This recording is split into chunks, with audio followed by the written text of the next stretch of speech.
When I went to the combine, I played all right, but I had also went to New England's combine that they held at their own site, and I thought I played really well there, and that gave me a lot of confidence leading up until the draft. And I knew that they had 8 picks. I didn't know where they would, or if they would, use one of those on me.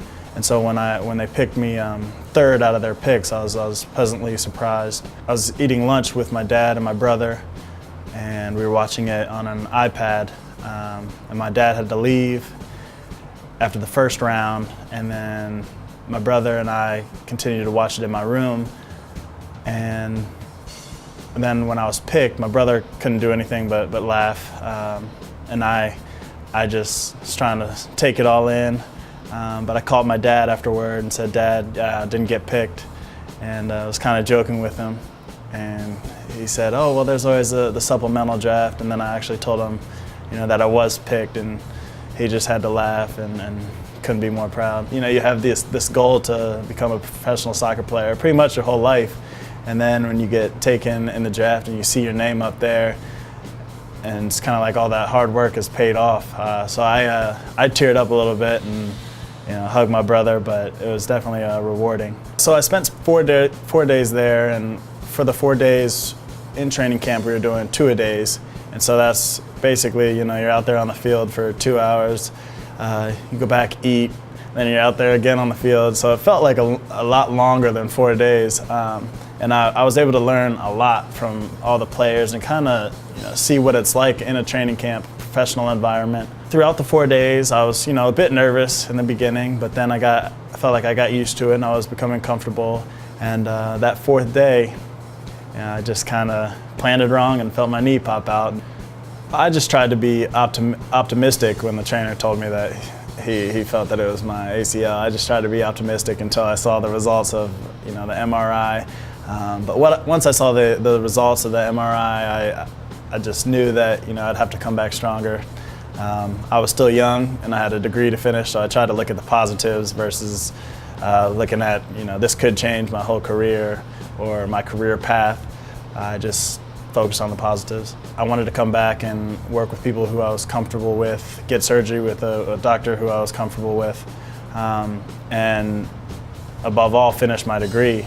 Since I couldn't play for 8 months, it seemed it made sense that I should finish my degree when I can versus going back and playing and trying to finish it at the same time. My dad, he said, "Well, you got to finish your degree. There's a silver lining to it all. You can finish your degree." And that was his first response. And then he was like, "After you finish your degree, you can go back and play wherever you want.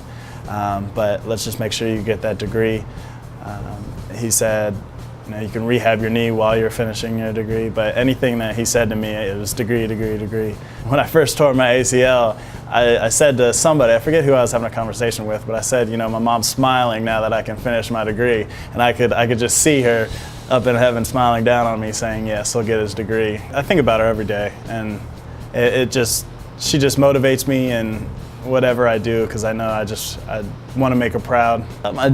My dad mainly was just adamant about do whatever you have to do to finish school. And when I told him that I didn't want to start school right away because I wanted to get surgery and I wanted to really start the rehab process off on a good note and kind of get ahead of the curve, he was nothing but supportive about that decision. And then when I finally did start school, I already had a month of rehab under my belt, and I was able to focus on school and rehab at the same time versus starting off with a lot on my plate. Yeah, I had a class, I think it was a night class, yeah, it was a night class, and the team had left, it was 2 in the afternoon, so they had already left, and I called my dad and said, "Hey Dad, can you take me to IPFW, which is a 4-hour drive around there, after my class?" And he said, "Oh yeah, I'll do it, no problem." So I figured that he would just stay, and after he drove us, I figured he would just stay and go to the game the next day. And so when we got to the hotel, he said, "All right, well, I'll see you tomorrow." I said, "Wait, you're not staying here?" And he said, "No, I have to take Jordan, who's my little sister, I have to take Jordan to school tomorrow." So I said, "Oh, so you're going to drive back right now?" And he was like, "Yeah."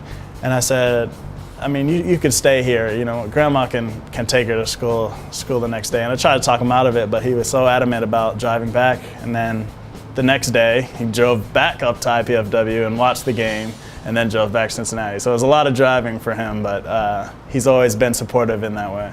Hopefully I'll be back playing in September. I'm going to take August just to really gain confidence, really, and there's no rush. So hopefully I'll take August just to gain strength and gain confidence, and then be back on the field in September. I've heard that it takes 2 to 3 months to get back in playing form, and so that's the plan right now, just to get back to where I was before I tore my ACL on the field, and then after that I'll look to get better and see where the game takes me.